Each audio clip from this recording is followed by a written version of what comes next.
Well, when I proposed the idea, many people said this won't work.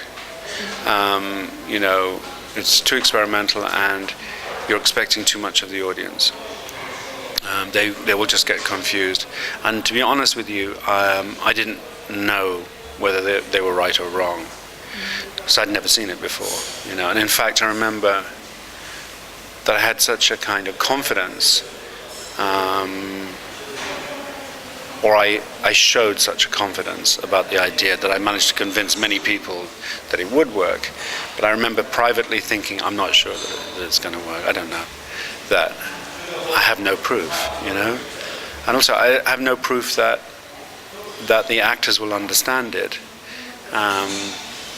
or that the cameramen will clearly. Because the thing is, I'm also relinquishing control, because I can only be on one screen myself, because I shot the bottom right-hand camera was me. That meant everything on all the other three screens, I never saw it until afterwards. So I had to give away all of my conventional director control to somebody else. And that's another thing that for a director can make you insecure, if you give away all the control at the vital time of shooting. So no, privately I was not sure. And then on the first day, we did the first version, and I remember in the afternoon watching it and immediately knowing that it did work. And then having the confidence to think, I think I know how I can help the film for an audience also, by using sound to guide them to the relevant piece of information, because I knew enough as a filmmaker that the sound was more important than the picture. You can make crazy pictures, but if the sound is coherent, and the information that people and the language that people are hearing is coherent, they will understand. If you make the opposite and make a very simple, clear picture, but either take the sound away or make the sound confusing, people won't understand. So the illusion about film is that the image is the most important thing, and of course it's not. The sound is the most important thing. And that you can see that immediately in 1930, the difference between a silent movie and the way the story is shown. And then the minute actors start talking to each other, you see they cease to use expressive physical language, and they use their voice, and language becomes the most important thing. So someone might say something really important, but in a quiet way, without moving their face at all. 5 years earlier, in a silent film, they would have had to really make a big gesture and a big facial expression, the way people do when they talk to someone who doesn't understand their language. So they do it in pictures, like, I'm going over the sea, and all this sort of stuff. Which meant that, interestingly enough, in a silent film, you could show it to any culture in the world, and they would more or less understand what was going on through the physical acting. The minute you add sound, it becomes ghettoized. So, if it's in Italian, only an Italian audience will understand. Only a Polish audience will understand, because you really can't. And I've been watching films all week here for the competition, and sometimes the sound wasn't working on the DVDs. I had no idea what was going on. Or if they hadn't added the subtitles on the Polish film, I have no idea what the story is. And so I knew that with timecode, that I had enough information from the 4 separate screens in terms of what people were saying, that I could direct the film afterwards in post-production just by not editing the picture, but editing the sound.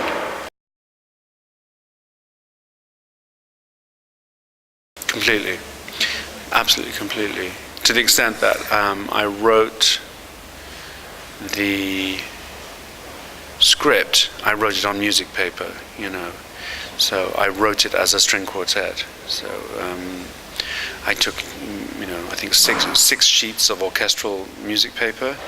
I divided them into 4 each time, like a string quartet. Do you read music? Mm-hmm. Do you know what I'm talking about? Stop me. Yes. So do you know what I'm saying? Do you understand? Yeah. And then I split each group of 4 into bar lines, which in musical terms would have meant, 4 beats or whatever, But I called that 1 minute. So I created a document of 96 bars with 4 staves, which normally would have been violin, viola, cello. But on my music paper it was screen 1, screen 2, screen 3, screen 4. And then the bar lines, I can actually send you a copy, if you like, of the score. Sure. Would that be good? Yes. Useful? Would be perfect. Yeah, okay.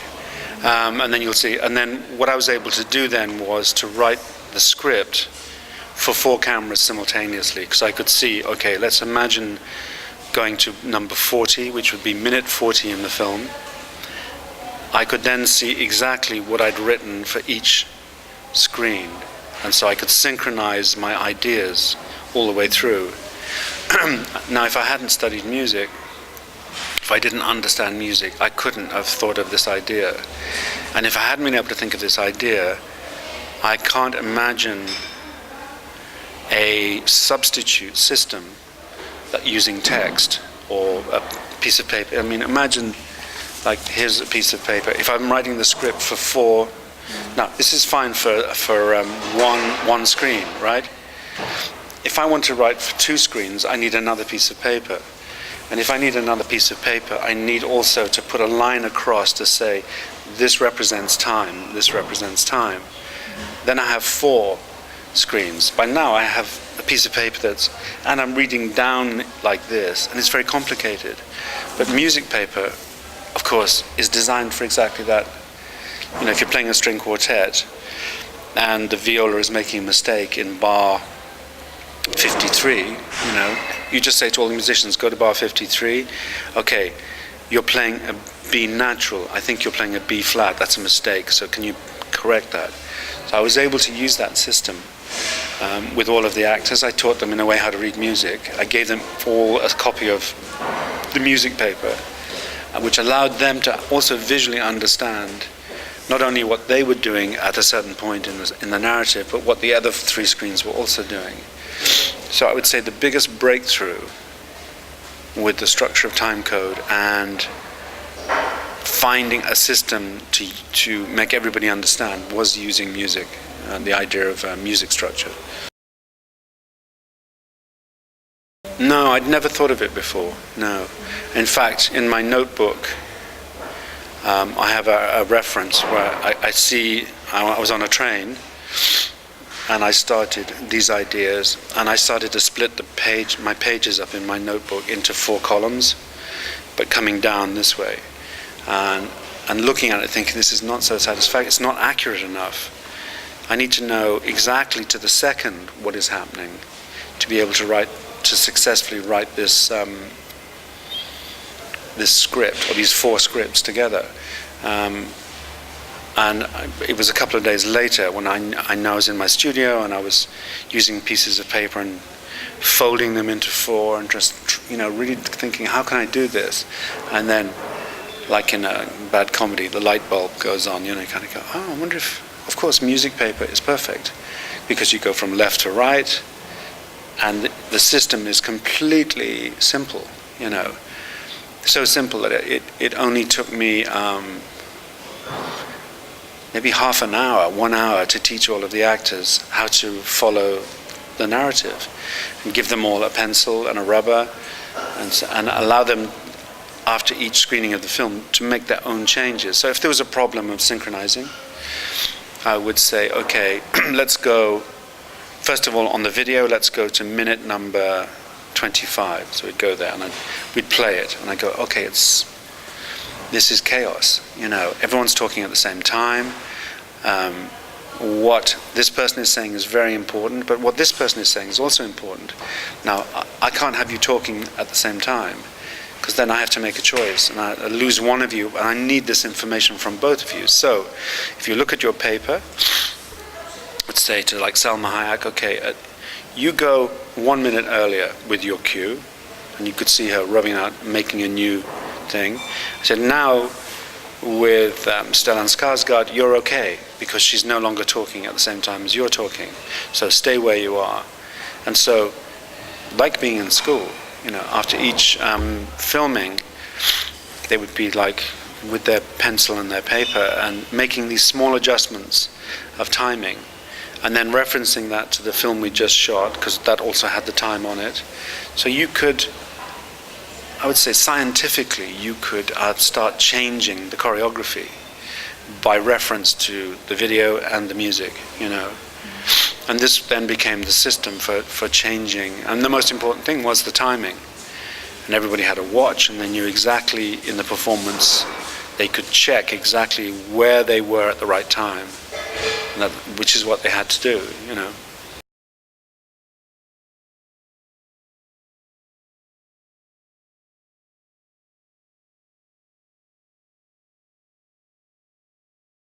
I think that the short answer is that all those things represent a curiosity about how we are, who we are, how we relate to each other, and so on. So from a very early age, I was very interested in, if I saw something like drawing or photography, I'd kind of go, this is good, this is useful. I like how this captures light, or I like how this captures sound in a different way. It's like hyper-realistic. All these things are hyper-realistic, right?